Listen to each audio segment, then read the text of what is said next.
You're watching the Faculty of the Mace Show, where faculty authority is promoted and protected in the Academy of the 21st Century.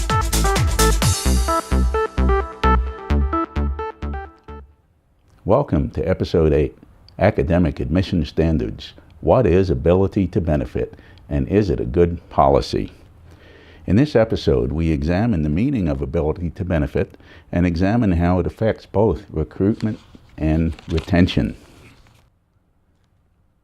It's a common sense proposition that in order to pursue a post-secondary education, that one needs a high school diploma, isn't it?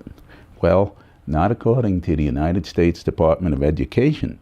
Per DOE regulations, in order to obtain Title IV funds at an eligible institution, a potential student must have done any one of the following: completed a high school diploma, completed a general equivalency diploma or a GED, completed 6 credit hours toward a degree or certificate, or passed an ability to benefit test on basic English and math skills. Let's take a look at this last item, ability to benefit, often referred to by its initials ATB. ATB is a bad idea whose end time has come. ATB schemes unnecessarily transfer risk from the secondary to the post-secondary educational sectors with no benefit to either students or faculty. In fact, it works to undermine the perceived necessity and value of a high school diploma.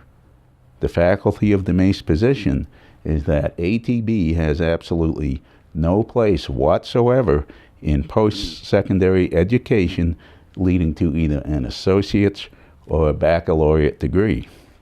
ATB suffers from the following problems. The premise behind the testing is flawed. Its target population essentially doesn't exist. Because of the above two factors, ATB is impossible to administer honestly and effectively. Let's take a look at each of these issues in turn.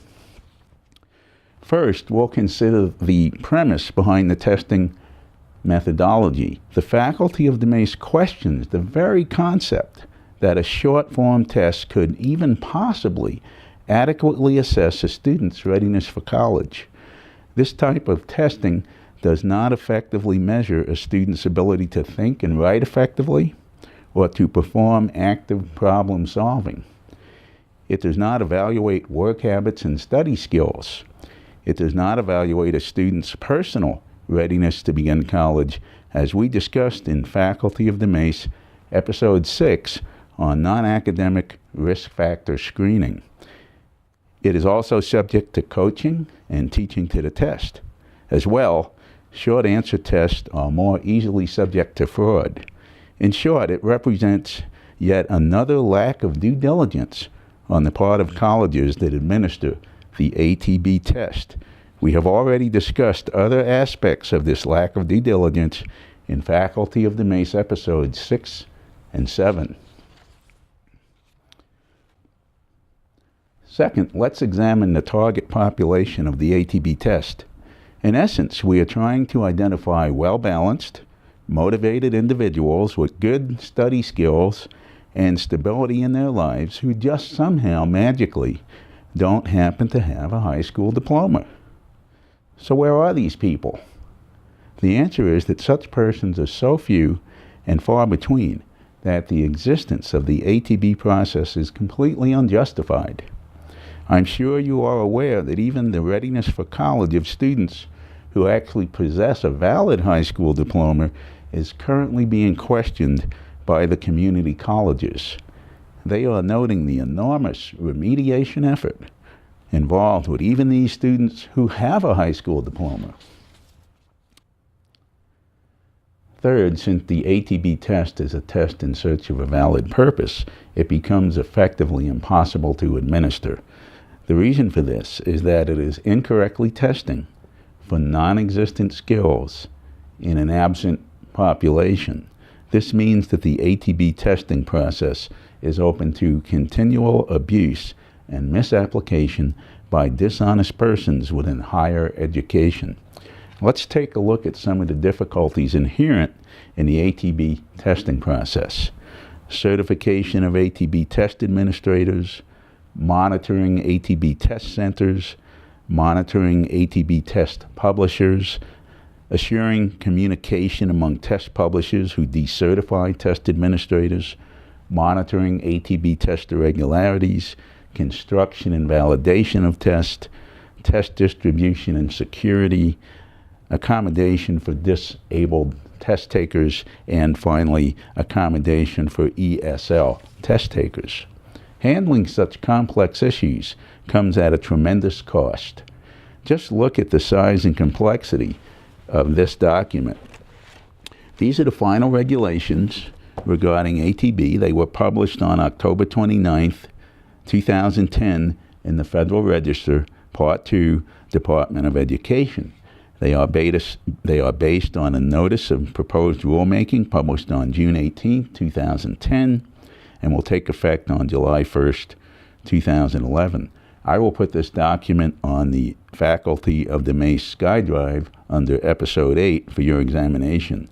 The ability to benefit material is located in this document at Section 668.32E and Subpart J, beginning on page 66,919. Because of the difficulty and complexity involving ATB, this system is ripe for abuse. From October 2007 to August 2009, the Government Accountability Office conducted a performance audit of DOE's policies and procedures for monitoring the administration of the ability to benefit test in accordance with generally accepted government auditing standards. How did the DOE do? Let's take a look at some examples extracted from GAO report GAO-09-6000 dated August 2009. Let me put these up on the screen while I read them to you. Here's the first example. In 2008, we sent 2 GAO analysts who posed as prospective students to a local branch of a publicly traded proprietary school to deliberately flunk an ATB test. Each analyst was sent separately to the school, and on both occasions, the independent test administrator gave them and all the test takers in the room, about 20 in total, answers to some of the test questions. We later obtained copies of the analyst test forms and found that they had been tampered with. Their actual answers had been crossed out and changed to ensure the analyst passed and would become eligible to receive Title IV funds. And now the second example. DOE's OIG, that is, Office of Inspector General, found personnel at a proprietary school in Louisiana had changed the failing test scores of prospective students to allow 80 individuals to pass and inappropriately qualify for federal funding. The third example, likewise, in 2 separate New York Department of Education investigations in which multiple undercover operatives were sent to flunk ATB test at local proprietary schools, test answers were changed by either the test administrator or school officials to ensure all people posing as students passed and gained access to federal aid. Next, the fourth example. In another case involving improper testing at proprietary school, the Education OIG found that test administrators failed to follow test rules that govern when students can retake the test on the same form. As a result, 724 students who passed improper retest received over $3 million in federal financial aid.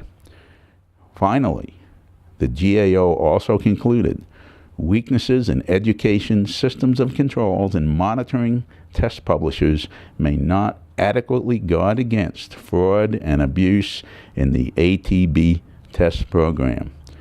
I will also put this document on the Faculty of the Mace SkyDrive under Episode 8 for your examination.